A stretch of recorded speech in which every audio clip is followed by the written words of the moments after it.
सियावर रामचंद्र की जय। आप देख रहे हैं देश न्यूज़। देश न्यूज़ का खास कार्यक्रम वो जो जानना जरूरी है, इसमें मैं आप सभी का स्वागत करता हूं। इस कार्यक्रम में जिस यात्रा पर हम और आप हैं, उस यात्रा का नाम है चलो राम की ओर। तो आइए भगवान श्री राम की ओर चलते हैं। रामचरितमानस में गोस्वामी तुलसीदास जी ने जिन कथानकों का उल्लेख किया है, वर्तमान समाज में, वर्तमान समय में, वर्तमान समाज के लिए वो कथानक क्या उदाहरण प्रस्तुत करते हैं, क्या शिक्षा प्रदान करते हैं, साथ ही क्या रामचरितमानस की वो बातें हमारे जीवन में आज भी उतनी उपयोगी हैं जब बाबा तुलसी ने लिखी हैं, या जिस काल की यह कथा है, त्रेता काल की कथा का उल्लेख बाबा तुलसी ने किया है, तो त्रेता और आज से 450 वर्ष पूर्व जब तुलसीदास जी ने रामायण लिखी, और वर्तमान समय, इन तीनों में क्या समानता है, ये प्रस्तुत करते हैं गोस्वामी तुलसीदास जी। इस पर हम विमर्श करेंगे। जिस कथानक पर हमारे साथ खास मेहमान हैं, आपका परिचय कराते हैं। हमारे साथ स्टूडियो में हैं सुप्रसिद्ध कथावाचक रमेश शर्मा जी। श्रद्धेय बहुत स्वागत है आपका देश न्यूज में। श्रीमन रामचरितमानस के हम उस पायदान पर हैं, जैसा कि हमारी चर्चा हुई कि धनुष यज्ञ संपन्न हुआ, सीता जी ने राम जी का वरण किया और उसके बाद में भगवान परशुराम का प्राकट्य हुआ। राजाओं का डर, माता सीता को आशीर्वाद देना और जनक जी का उस आयोजन के विषय में उनको बताना और उनका क्रोधित होना। जब कोई क्रोधित है और वो कह रहा है कि जिसने धनुष को तोड़ा है उसे मेरे सामने लाओ, मैं उसका शीश धड़ से अलग कर दूंगा, उसका वध कर दूंगा, और नहीं तो सारे राजा मारे जाएंगे, तब भगवान श्री राम का यह कहना और जिस सौम्यता के साथ बाबा तुलसी ने लिखा है कि नाथ शंभु धन भंजनिहारा, हो ही को इक दास तुम्हारा, आयुष काह कहई किन मोही, सुन रसाय बोले मुनि कोही। भगवान श्री राम जब कह रहे हैं कि नाथ शंभु धन भंजनिहारा, हो ही को इक दास तुम्हारा, भगवान श्री राम का जो दासत्व भाव है वो भी एक, हालांकि वो भी अवतार ही हैं, वो भी ब्रह्म का अवतार हैं, लेकिन इस समय क्रोध में हैं। हाथ में परसा है, कांधे पर धनुष है, तूणीर टंगा हुआ है बल, और मुनि वस्त्र पहने हुए हैं, माथे पर त्रिपुंड है, और वो क्रोध में जिस तरह से लाल हो रहा है, उस समय भगवान श्री राम का ये सौम्यता क्या प्रदर्शित करती है। क्या भगवान श्री राम की यह क्योंकि भगवान श्री राम क्षत्रिय हैं, जिस तरह से ताड़का का उन्होंने वध किया है और सुबाहु मारीच को उन्होंने ऋषियों की रक्षा की है, यज्ञ की, तो यहाँ उनकी यह सौम्यता क्या प्रदर्शित करती है। देखिए, मोटे तौर पर जैसा कि हम लोग चर्चा कर रहे हैं जी, ये भगवान जी की लीला है। यहाँ अगर आप देखें तो ये जो प्रसंग है, जी, जब रोष प्रकट किया है भगवान परशुराम जी ने, हिंदी अनुवाद में रामचरितमानस का जो अनुवाद हुआ है चौपाई का, वहाँ तो क्रोध शब्द आया है, लेकिन चौपाई में रोष शब्द आया है और ऋषित शब्द आया है, ने गुस्सा शब्द आया है। तो यहाँ जो है वो दोनों की लीला है। भगवान परशुराम जी के द्वारा रोष प्रकट करने से पहले दो बहुत छोटी बात बाबा तुलसीदास जी ने की है, जिसका कि हम कल चर्चा कर चुके हैं कि जानो अजानो, यानी परशुराम जी सब जानते थे, फिर भी उन्होंने अजान बन करके प्रश्न किया। दूसरा कल जिसकी हमने चर्चा की थी, जैसे ही वो राम जी के सम्मुख गए तो उनको एक टक उनकी दृष्टि जो है वो स्तंभित हो गई और एक टक देखते रहे। क्योंकि नारायण का अवतार ही भगवान परशुराम जी हैं और नारायण का ही अवतार राम जी हैं, वो दोनों एक दूसरे का प्रतिरूप थे। जिस प्रकार हम कभी दर्पण के सामने खड़े होकर के एक टक स्वयं की छवि निखारते हैं, उसी प्रकार भगवान परशुराम जी ने सबसे पहले तो राम जी की ओर देखा, और फिर अजान बन करके उन्होंने ये पूछा कि किसने धनुष तोड़ा, और फिर राम जी विनम्रता के साथ आए। यहाँ बहुत सुंदर वर्णन परशुराम जी का है और बहुत सुंदर वर्णन राम जी का है। राम जी जो लीला कर रहे हैं या परशुराम जी जो रोष दिखा रहे हैं, उनका रोष दिखाना स्वाभाविक था, क्योंकि स्वाभाविक रूप से वो धनुष वहाँ रख करके वही गए थे। भगवान शिव का जो सारंग जो धनुष था वही रख करके गए थे। और उसको उनको पता था कि जब राम अवतार होगा तो इस धनुष भंग होगा, तो लेकिन फिर भी उन्होंने परीक्षा लेने की दृष्टि से कि किसने धनुष तोड़ा, और रोष प्रकट, वो रोष उनका बनावटी रोष था, जी। रोष प्रकट करते हुए पूछा, और राम जी बहुत विनम्रता के साथ आए।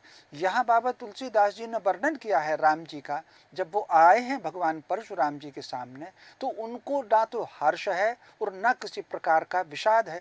हर्ष इस बात का भी नहीं है कि सीता जी का वरण हो गया है, उन्होंने जयमाल उनको गले में डाल दी है, और न इस बात का विषाद है कि मेरे सामने परशुराम अगर आ गए हैं तो मैं क्या उत्तर दूंगा। बिल्कुल सामान्य रूप से, जैसा कि कहा जाता है कि नारायण जो हैं वो हर्ष से ऊपर हैं, विषाद से ऊपर हैं, वो शोक से ऊपर हैं, वो प्रसन्नता से ऊपर हैं, वो दृश्य से ऊपर हैं, वो अदृश्य से ऊपर हैं, तो सबसे ऊपर हैं। बिल्कुल उसी सामान्य भाव में एक वरिष्ठ को ये लीला करके राम जी ने ये संदेश दिया है समाज को कि यदि आपसे कोई उपलब्धि हो जाती है और कोई वरिष्ठ आपसे कोई प्रश्न पूछ रहा है, प्रश्न इस बात का नहीं है कि जो प्रश्न आपसे पूछा जा रहा है वो कितना उचित है और कितना अनुचित है। यदि पूछा गया है तो उसको आप बहुत सौम्यता के साथ आप उत्तर दीजिए, जैसा कि राम जी ने कहा है जी। कि आपका ही कोई दास होगा जी। जिसके द्वारा ये धनुष भंग हुआ है, और यदि इस धनुष भंग हो गया है और आपको इस पर रोष हो रहा है, तो आप इस पर दंडित करना चाहते हैं, जी। तो ये मैं प्रस्तुत हूँ, मुझे आप दंड दे सकते हैं।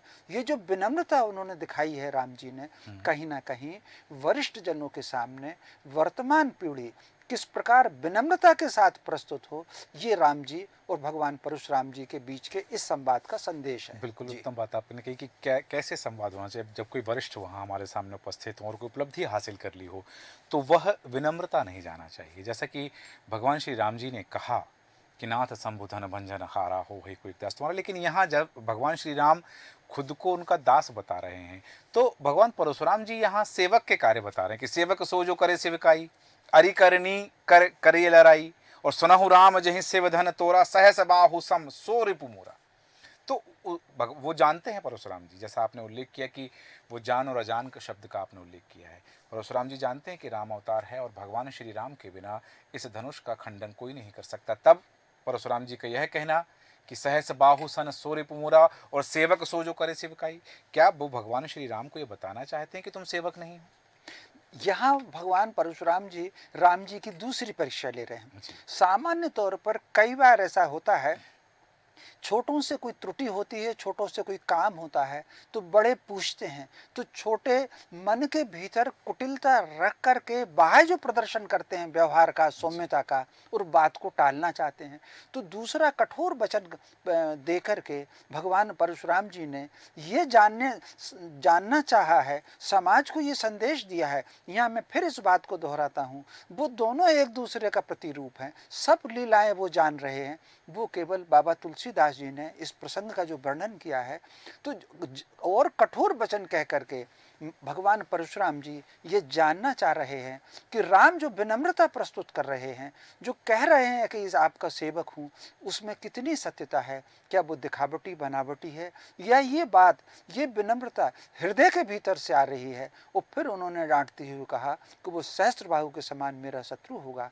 उसके पीछे कहीं ना कहीं ये चेतावनी देना है, चेतावनी दे करके छोटे लोगों का अपना स्वरूप प्रकट होता है। जो छोटे से अर्थ कोई अन्य छोटा नहीं, वरिष्ठ और कनिष्ठ, क्योंकि भगवान परशुराम जी का अवतार पहले हो चुका है, अवतार की दृष्टि से वो वरिष्ठ हैं, राम जी का अवतार बाद में हुआ है।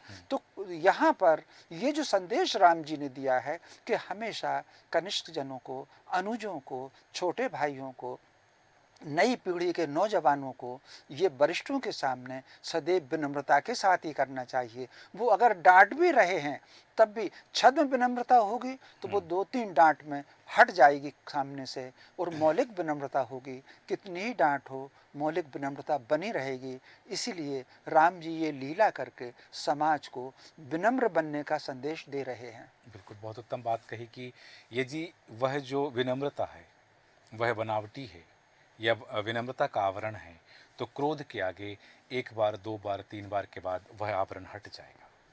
यहाँ बाबा तुलसी जब आगे लिखते हैं और भगवान परशुराम जी के साथ और लक्ष्मण जी का जब संवाद लिखते हैं, जब उसकी शुरुआत करते हैं, तब बाबा तुलसी जिन शब्दों का प्रयोग करने वाले हैं कि सुन मुनि वचन लखन मुस्काने और बोले परस धरहिं अपमाने। तो क्या लखनलाल जी ने, लक्ष्मण जी ने यहाँ परशुराम जी का या वो जो धारण किए हैं उसका अपमान किया है? क्योंकि इसके बाद की जो चौपाई है, जो अर्धाली बाबा तुलसी लिखते हैं कि बहु धनु ही तोरी लरकाई कबहु न असर से कीनी गोसाई, यही धनु पर ममता के ही हेतु सुन रिसाए कहे भृगुकुल केतु। तो ये लक्ष्मण जी पहले तो क्या कि वो उनका अपमान करना चाह रहे हैं, क्योंकि लक्ष्मण जी ने मुस्कान के साथ, यदि राम जी को पता है कि ये ब्रह्म है, तो क्या लखनलाल जी उनको जिस तरह के संवाद और आगे आएंगे वो किस रूप में ले रहे हैं लक्ष्मण जी, और परशुराम जी का अपमान किया है, और बहुधन ही तोरी लड़काई, ये कौन से धनुष थे?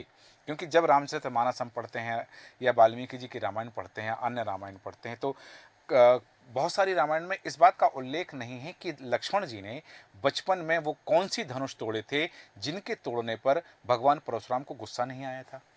देखिए, स्वाभाविक रूप से भगवान परशुराम जी और लक्ष्मण जी का ये संवाद जी तो बाबा तुलसीदास जी ने बहुत विस्तार से दिया है। जी लगभग 25-30 चौपाइयाँ, दो और उससे भी ज़्यादा चौपाइयाँ जी इसमें हैं।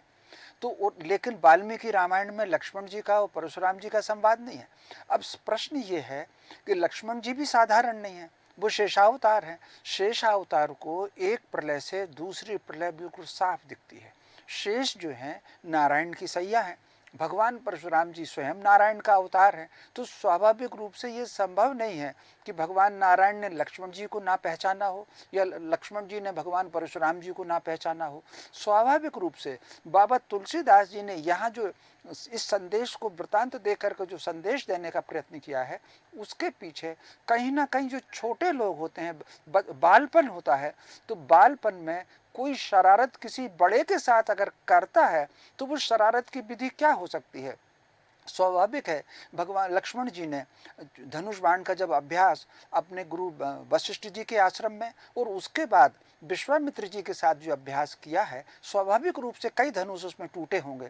हम लोग भी कई बार खेलते हैं तो खेलने में कितनी चीज़ टूटती होगी। तो उन्होंने हास्य और व्यंग और उपेक्षा का भाव ये दर्शाते हुए भगवान परशुराम जी से पूछा है कि हमने बचपन में बहुत सारे धनुष तोड़े हैं, आपको कभी किसी पर गुस्सा नहीं, इस धनुष से आपकी ममता क्या है, इस धनुष में क्या विशेषता है जिसके कारण आप इतना गुस्सा कर रहे हैं। ये उन्होंने कहीं ना कहीं व्यंग्यात्मक तरीके से भगवान परशुराम जी को थोड़ा उत्तेजित करने की दृष्टि से ये लीला की है।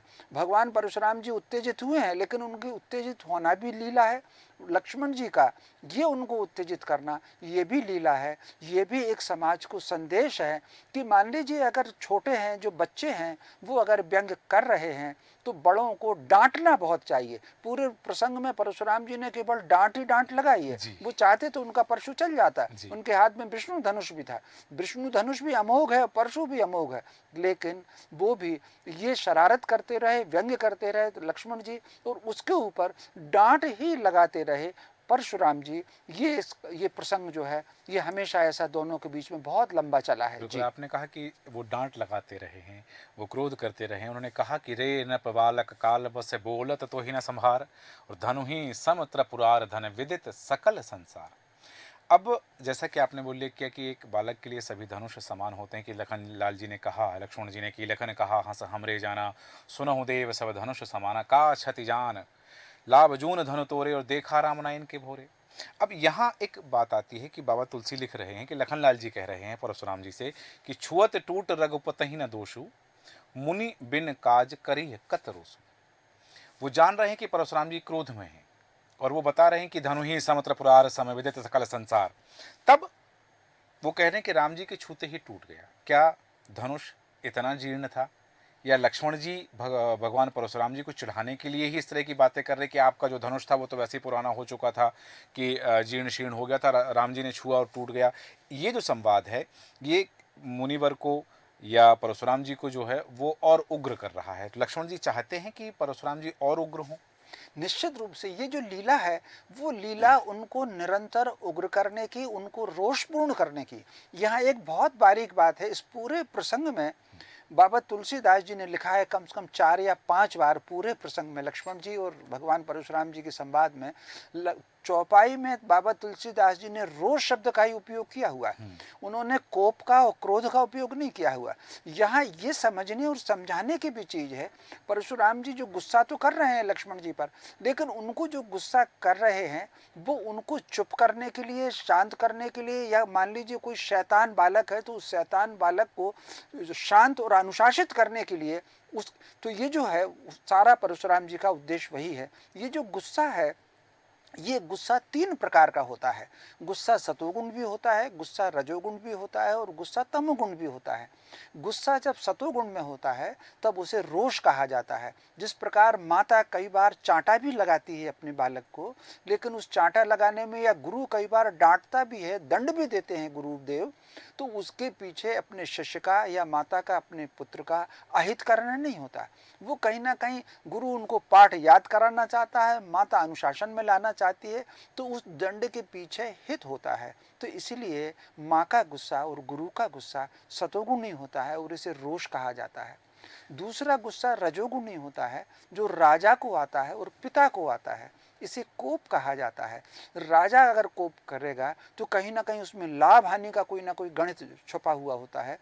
पिता को थोड़ा सा अहंकार होता है, जैसे बच्चा कहीं से अगर डट पिट करके आ गया तो माँ तो कहेगी कि तू उसके पास क्यों गया था, लेकिन पिता उसको चांटा लगाएगा कि तूने तो नाक ही कटा दी। वो क्रोध जो आता है, गुस्सा क्रोध के रूप में, वो तमोगुण होता है और असुरों को आता है। बाबा तुलसीदास जी ने इस पूरे प्रसंग की हर चौपाई में परशुराम जी के लिए रोष शब्द का उपयोग किया है। तो रोष ऋषि को आता है, रोष गुरु को आता है, रोष माँ को आता है। और कहीं ना कहीं तो लक्ष्मण जी भी उनसे जो बातचीत कर रहे हैं, तो कहीं ना कहीं उनके रोष को बढ़ाने के लिए ही बातचीत कर रहे हैं। और इसका प्रसंग का जो संदेश देना चाहते हैं बाबा तुलसीदास जी और भगवान परशुराम जी और राम जी लीला करके, ये समाज को सिखाने और समझाने का ही संदेश देना चाहते हैं कि गुरु जो होता है वो कितना ही उसको उत्तेजित कर दिया जाए। आप कल्पना कर सकते हैं जो जो बातें पूरे प्रसंग में लक्ष्मण जी ने कही हैं, इनसे कितनी कम बातें भी कोई अगर करता तो भगवान परशुराम जी का परशु जो है वो निकल जाता है, धनुष बाण चले जाता है। क्योंकि भगवान परशुराम जी का जो रूप बनाया जाता है कि उनके आगे चारों वेद चलते हैं, पीछे तीरों से भरा तूणीर होता है, तो वो पहले समझाते हैं और उसके बाद उनका हाथ जो है अपने तरकस पर चला जाता है। तो ये यहाँ पर वो लक्ष्मण जी को निरंतर डांटने का प्रयत्न कर रहे हैं, लक्ष्मण जी पर प्रहार नहीं कर रहे हैं, निरंतर डांटने का ही प्रयत्न कर रहे हैं। तो यहाँ बाबा तुलसीदास जी यही संदेश देना चाह रहे हैं, जो बच्चे हैं, जो छोटे हैं, वो बड़ों के सामने कितना उत्पात कर रहे हैं, तो उनको दंड देने से पहले डांटना है, दंड का भय दिखाना है और फिर उनको मार्ग पर लाना है। ये संदेश पूरे प्रसंग में चल रहा है। कम से कम 30-35 चौपाइयाँ हैं इसमें। जी बिल्कुल उत्तम बात आपने कही कि ये एक संदेश है कि बालक यदि धृष्टता कर रहे हैं, बालक उद्दंडता कर रहे हैं, तो रोष के माध्यम से समझाया जा सकता है, डांटा जा सकता है। आपने बहुत उत्तम बात कही। लेकिन इसके आगे जब बाबा तुलसी लिखते हैं, भगवान परशुराम जी जो बातें कह रहे हैं, भगवान परशुराम अपने बारे में कह रहे हैं। भगवान परशुराम कहते हैं कि बोले चितय परोस की ओरा, रे सठ सुनहि सुभाया न मोरा। वो अपना स्वभाव बता रहे हैं कि बालक बोल बधई नहीं तो ही, केवल मुनि जड़ जान ही मोही। उन्होंने बताया कि मैं कौन हूँ, बाल ब्रह्मचारी अति कोहि, विश्व विदित क्षत्रिय कुलद्रोही, भुजबल भूमि भूप बिन कीनी, विपुल बार मही देवन दीनी, सहस बाहु भुज छेदन हारा, परस विलोक महीप कुमारा। ये अपना परिचय, क्योंकि जब वहाँ बात हो गई, जब उनका प्राकट्य हुआ, वो यज्ञशाला में आए, सीता जी ने प्रणाम किया, राजाओं ने अपने पिता का नाम लेकर प्रणाम किया, और विश्वामित्र जी ने राम और लक्ष्मण दोनों को उनके समीप किया कि ये राम लखन दशरथ के टोटा। तो वहाँ परिचय तो हो गया कि ये परशुराम हैं, ये राम हैं, ये लक्ष्मण हैं। तब यहाँ परशुराम जी अपना जो ये जो परिचय दे रहे हैं कि भुजबल भूप भूप बिन कीनी और विपुल बार मही देवन दीनी, सहस बाहु भुज छेदनि हारा, परस विलोक महीप कुमारा, कि मैं केवल बाल ब्रह्मचारी नहीं हूँ, कि बाल ब्रह्मचारी अति को ही विश्वविदित क्षत्रिय कुलद्रोही, ये परिचय देने की आवश्यकता क्यों पड़ गई? देखिए, स्वाभाविक रूप से ये जो लीला का वर्णन बाबा तुलसीदास जी ने किया है, जी। ये दो प्रकार से समाज को संदेश वो देना चाहते हैं। जो लोग वीर होते हैं, वो लोग धीर होते हैं, वो कभी भी अपने मुंह से अपनी प्रशंसा नहीं करते। जब ये कहा तो लक्ष्मण जी ने कहा भी है कि आप अपने मुंह से ही तो इतनी प्रशंसा करते चले जा रहे हैं, और अगर उन्होंने कहा भी है जनक को आगे चल करके मेरा परिचय इसको दीजिए, तब भी लक्ष्मण जी ने यही कहा कि आप अपने मुंह से कितना परिचय दिया। तो यहाँ बाबा तुलसीदास ये संदेश देने की कोशिश कर रहे हैं कि कई बार किसी व्यक्ति को अपने बल का, अपने प्रताप का, अहंकार का जो प्रदर्शन होता है वो कितना घातक होता है, इससे पहले हम कथाओं में, रामचरितमानस की कथाओं में हम इस बात का वर्णन कर चुके हैं। तो भगवान परशुराम जी ये लीला करके इसी प्रसंग में आगे चल करके आया है कि क्रोध के कारण उनका बल क्षीण हुआ। तो बाबा तुलसीदास जी ये संदेश देना चाहते हैं भगवान परशुराम जी की लीला का विश्लेषण करके कि यदि क्रोध के कारण परशुराम जी का बल अगर कम हो सकता है, तो आप अगर क्रोध करोगे तो आपकी क्या स्थिति बनेगी। तो वो समाज को, और खास तौर से जो श्रेष्ठ जन हैं, जो वरिष्ठ जन हैं, उनको भी एक संयत व्यवहार का बहुत अच्छा लीला का जो वर्णन उन्होंने किया हुआ है, इस लीला के माध्यम से समाज को व्यवहार के संतुलन, भाषा के संतुलन, अपनी प्रस्तुति के संतुलन, इसका वो संदेश इसमें देना चाहते हैं। और जो प्रश्न अब ये उठता है कि बार बार क्यों भगवान परशुराम जी लक्ष्मण जी को भी वो भी उत्तेजित कर रहे हैं। यहाँ पर ये प्रसंग ऐसा नहीं है कि कोई लक्ष्मण जी ही परशुराम जी को उत्तेजित कर रहे हैं, परशुराम जी के भी कुछ वाक्य ऐसे हैं जिसमें लक्ष्मण जी को और वो ज्यादा से ज्यादा छिड़ रहे हैं। तो इसके पीछे कहीं ना कहीं बाबा तुलसीदास ये संदेश समाज को दे रहे हैं, कोई व्यक्ति आपके सामने आया है और आपको कल्पना है कि ये व्यक्ति कौन हो सकता है, लेकिन फिर भी उसकी पूरी परीक्षा आपको लेना है, परीक्षा अधूरी नहीं छोड़ना है। परीक्षा का आपका क्या तरीका हो सकता है वो आप जानिए, पद्धति क्या हो सकती है वो आप, लेकिन परीक्षा पूरी रहनी है। जिस तरीके से कुछ थोड़ी सी प्रसंग से पहले हम इसी कथा में देख चुके हैं कि राजा प्रताप भानु कपट मुनि के सामने और काल केतु के सामने उसको नहीं पहचान पाए, उनको गलत उन्होंने पहचान लिया और उसके कारण उनका सर्वनाश हुआ। तो जिस तरीके से बाबा तुलसीदास जी ने वो दोनों प्रसंग लिख करके समाज को ये संदेश दिया कि यदि आप किसी को नहीं पहचान पाएंगे तो सर्वनाश होगा, ठीक उसी प्रकार इस प्रसंग को बहुत विस्तार दे करके, जैसा कि मैंने कहा कि लक्ष्मण परशुराम संवाद वाल्मीकि रामायण में नहीं है, तो लेकिन जिस परिस्थिति में रामचरितमानस की रचना हुई है 1676 में, तो 1576 में, तो वो जो कालखंड जो ऐसा था कि वहाँ भारत को जो क्षति हुई है वो ऐसे कपट मुनि लोगों के द्वारा कालकेतु लोग बन करके आए।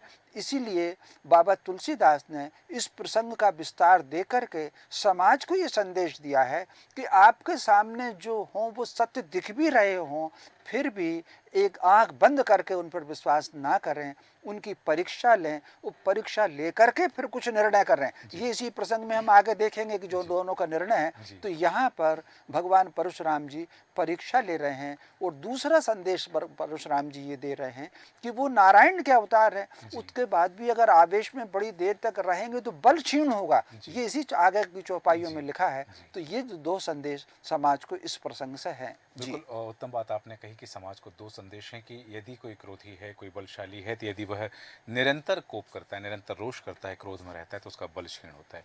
यहाँ एक बात आती है कि जब बाबा तुलसी आगे लिखते हैं कि देख कुठार सरासन बाना, मैं कछु कहा साहित्य अभिमाना।